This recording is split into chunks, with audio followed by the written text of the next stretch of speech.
Okay, so this is the Inspire One package right here. This is what the case looks like that comes directly from DJI. Now, they're notorious for having bad zippers. This originally had a zipper around the outside, and within just a few days it messed up, and that was pretty much to be expected from all the reviews I've seen. So I got these straps right here to keep it closed, and it's very secure as far as not opening up on you and the zipper messing up. So just open these up and lift it up. And I have a Star Wars sticker on there. That's not original, but this is what the case looks like, and it protects it quite well. You still want to be careful with it in general, but it has places for extra batteries here, here, here, one under here, and your props go in the back.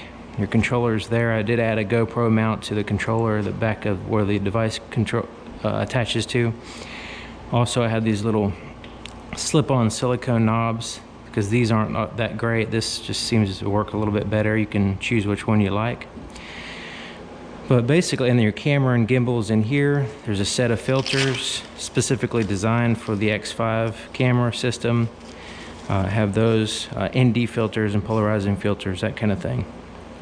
Okay, so this is how you want to work out of it. Now, this could be on the ground or whatever, but once you open it up, this is what you want to do.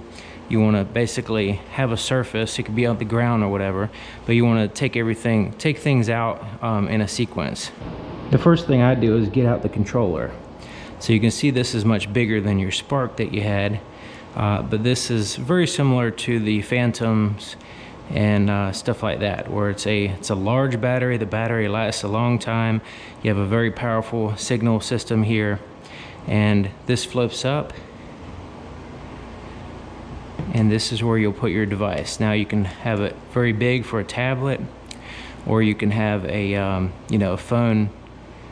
I never really used a phone on this particular one, but there's these little tabs here that's supposed to flip out like so, and then that way you can cinch down on different size depending on the device you have. So you can have it up in here instead of down here or whatever.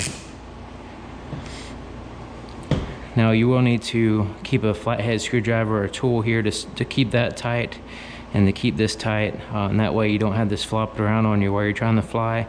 You can take this off. This is hand. You can loosen that up if you need to. Okay, so what I do is I set it down, go ahead and put these up in a vertical position like so, and have like that, and I use a tablet, so I kind of extend it out like so. And you don't want to mess with this. This is position system.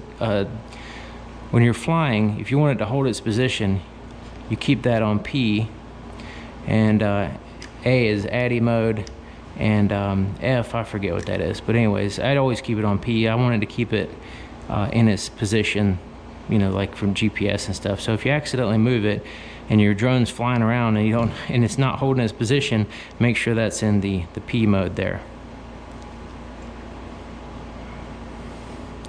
There's buttons on the underside too as well. So as you're flying, I'll show you that when we actually get the drone in the air, because it's kind of hard to explain. Basically, the camera is able to go up and down like your drone and most drones do, but also can go side to side. So you can recenter it with one button, and you can switch from side to side motion or up and down motion with the other button.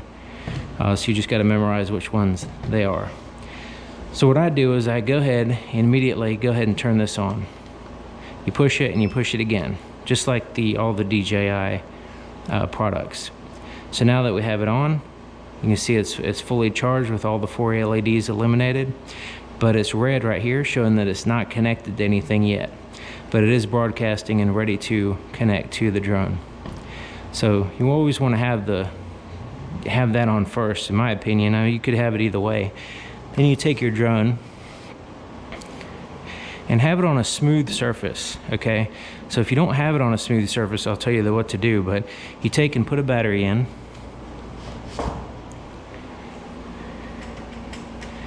like so, and you go ahead and turn it on. This is temporary.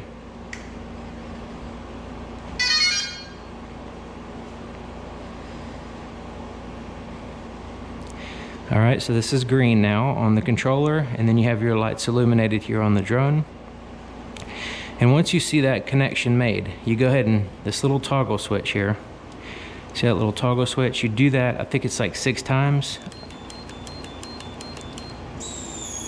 And you lift up on this a little bit, especially if you have like a rough surface, so these can't slide back and forth easy.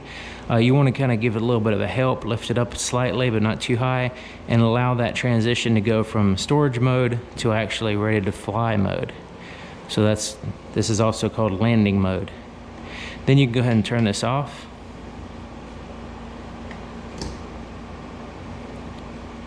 All right, so that's off. This is not a big deal to leave on because the battery lasts such a long time, but I do recommend turning that off.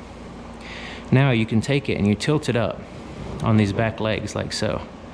These legs are spring loaded, so when you come down for a landing, this is a fairly heavy drone. It does have a little bit of a give. You still want to land soft as you can, but you know, it does have a little bit of give there. But leaning it up here like so, there's a little cap that you take off. You take that out, you can see the position of it. When you put it back on, you lock it like so. Now that's the same way you lock the gimbal in place. So you want to take that out and don't lose it. And there's contacts in there, I don't know if you can see that, that need to be cleaned very gently every once in a while. Okay, there's also contacts on the gimbal. So here's your camera gimbal assembly here. It's in this box, and this is the position that it's stored in. You just pull it out, and you want to be fairly careful with it. Now I'm going slow and easy because I'm explaining everything. I could do this whole thing in just a few minutes and be in the air in like 5 minutes. But anyways, this one has a little cap as well, and they're different than the other cap. And you can see this one has contacts.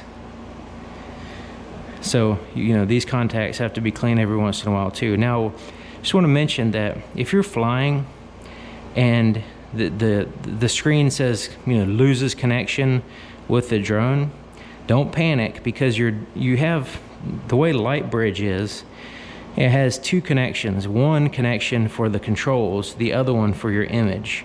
So for some reason, if you're flying and it loses contact or whatever, and it shows lost connection, don't panic. You still have full control over the drone. So you can, that's why you want to keep in line of sight, so you can actually fly it back if you have to. That's only happened to me one time, and that was how I found out that you do have to clean these contacts. And I was able to it just kind of reconnected within a few seconds, and then I was continuing on. But it kind of made me panic because I was flying at a dealership right above a bunch of new cars and stuff, and I didn't want the drone to automatically land on one or something. But anyways, and it won't. You can set it to where it'll return to home anyway, but this is when I was new to droning. So you get it in position like this with the contacts facing the direction of the lens. And there's a little hook, there's a little spot right here that's gonna hook in the back here. So basically, see if I can do this without the camera, make sure that you can see it. But you basically hook it, I'm looking at it with one eye, so my depth perception's off. All right, so I have it hooked in the back, and then I push it and hold it in place, and then lock it. All right, and make sure it's secure there. All right. So now the camera's on, we can set it down. And you don't have to worry about the position of the gimbal so much, because it's kind of going to do its thing anyway. Let's go ahead and take the cap off. That's very important. And you'll see when I take the cap off, it's perfectly balanced. So if I go like that, it stays there. I go like that, it stays there. It's completely balanced. So if you were to add a filter or anything like that, or a different lens, you want to make sure that it's balanced before you take off. That's very important, because the gimbal will give you a gimbal error if it has an issue with the balancing. Especially a little bit of off balance, a tiny bit is okay, but you don't want to have it, you want it as balanced as possible. Okay, so now that the camera's on, we want to put the props on. So the props are color coded. So you have white, and red. You can see that? White and red. And you see white arrows and red arrows. Okay, I don't know if you can see that. But basically you take each prop and you put it in place like so. Push down slightly and then push in here and snap it in place. And when you get done, you want to grab a hold of this bottom part and jiggle the top like so, and make sure that it's snapped in place good, like so. So now we get a white one, put it in place, push it down, snap it in place. Make sure it's on there. Now on this side, white will be back here.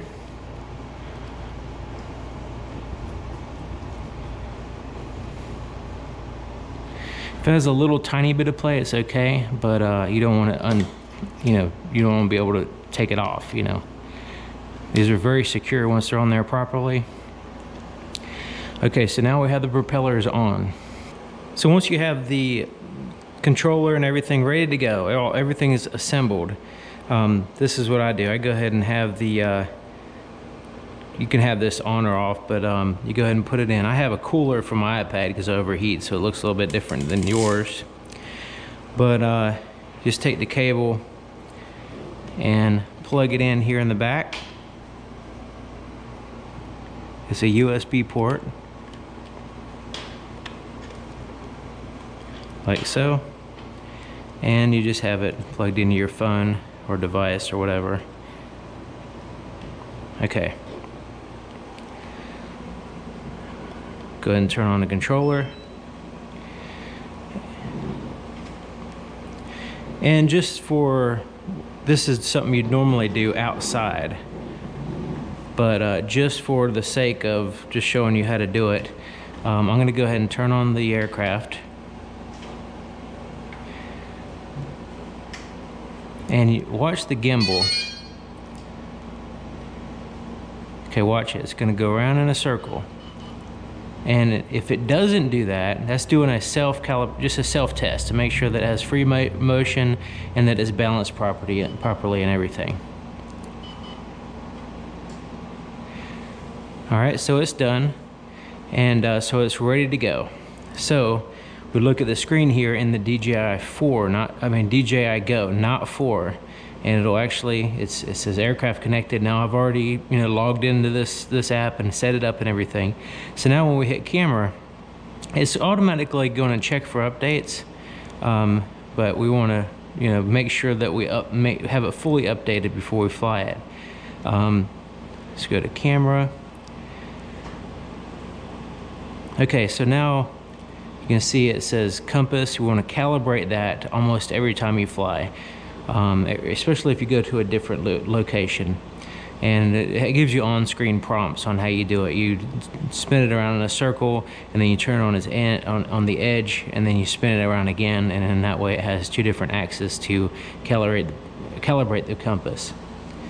All right, so we're gonna make sure that we're all good. We can make sure we're good, have plenty of SD card capacity and everything, and then make sure you hit record now before you lift off, or when you want to record, otherwise it's not going to record, obviously.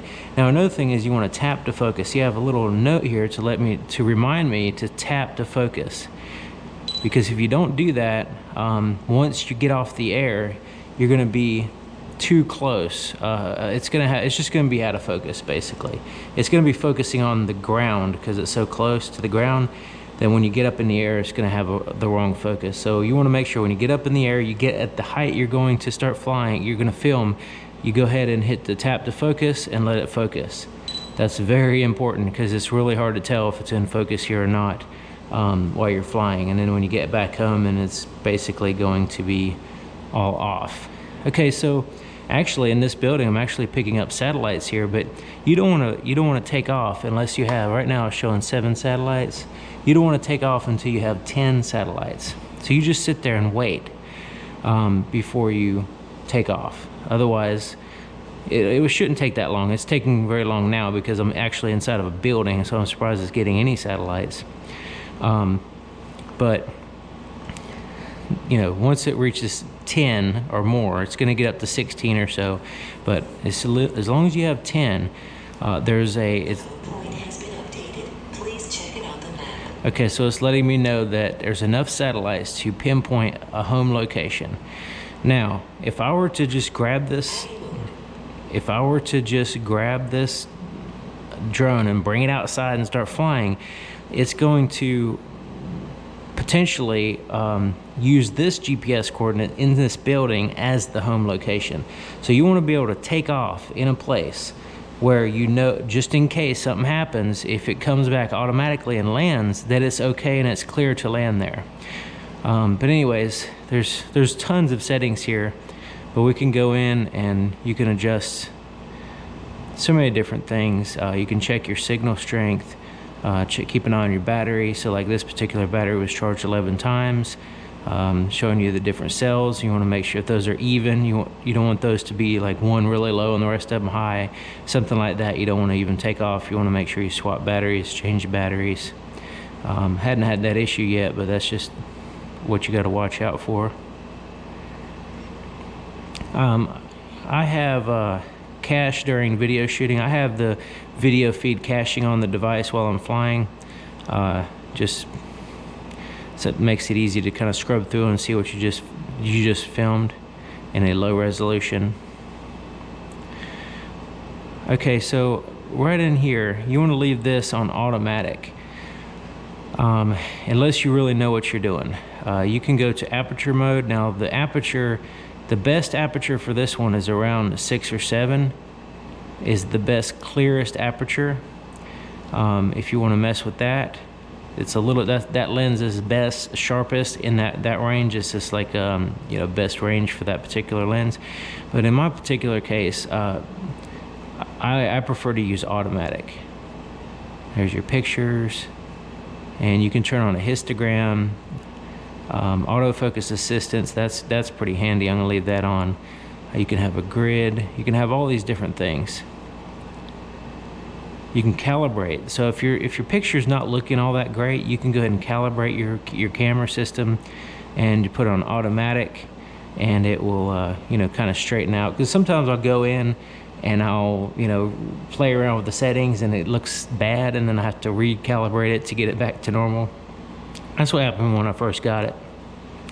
Ever since I just left it on automatic, the picture always looks great. And I have it set at 4K, 30 frames a second. It shows a capacity with the SD card that's installed, ISO and all that stuff. This is your signal meter. So this would be your, there's 2 different meters here. Just want to point that out. Remember I mentioned earlier that it has 2 different ways of communication. One is for your controls. The other one is just to give you this image here.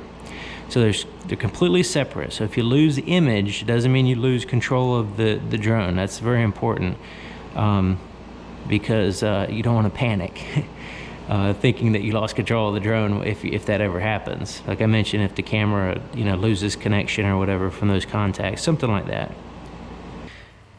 Okay, one of the things right now, the lens is fogging up. If you go from air conditioning to out in a hot, humid day like today, then the camera is going to fog up. So what you do is you take the gimbal with the camera and everything and put it outside and let it warm up and get acclimated to the outside temperatures before you start filming, because all your footage is going to be foggy because the lens is fogged right now.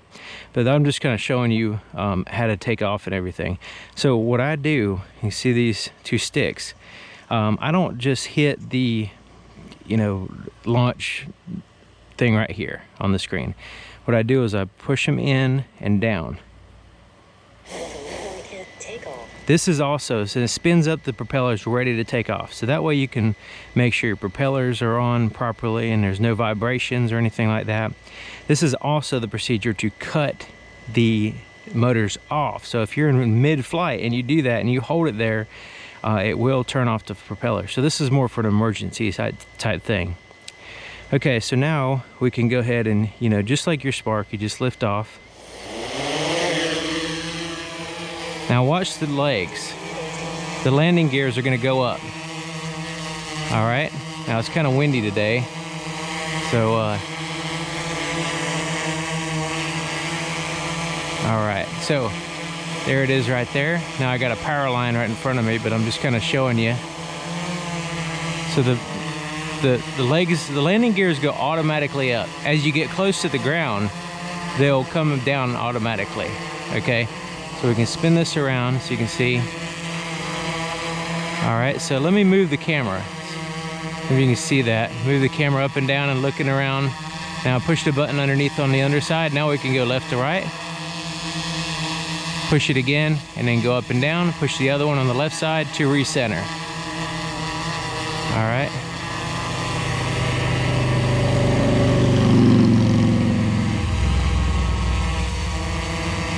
Now I got this GoPro on my face, but hopefully you get the idea.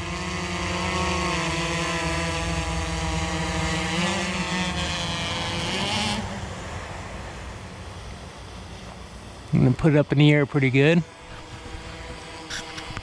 As you can see it up there. Now you want to keep it within line of sight. You want to be able to see the drone, okay?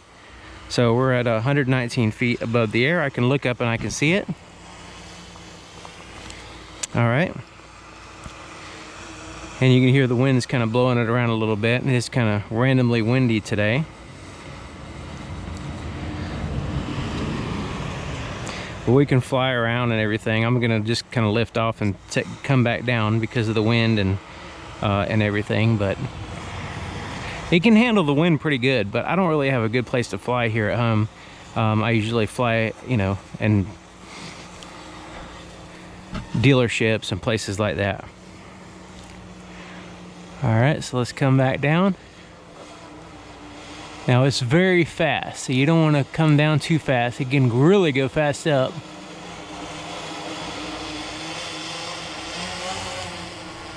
All right, you see it there?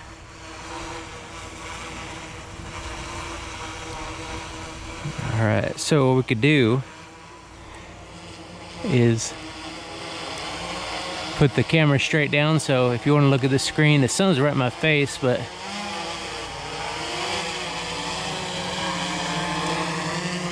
all right, so here it is. Now we're gonna go down and we're gonna hover real close to the ground. Wait for the gears to go down.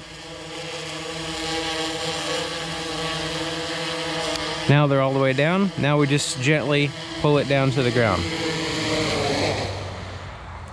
And there you go, it's off, ready to go.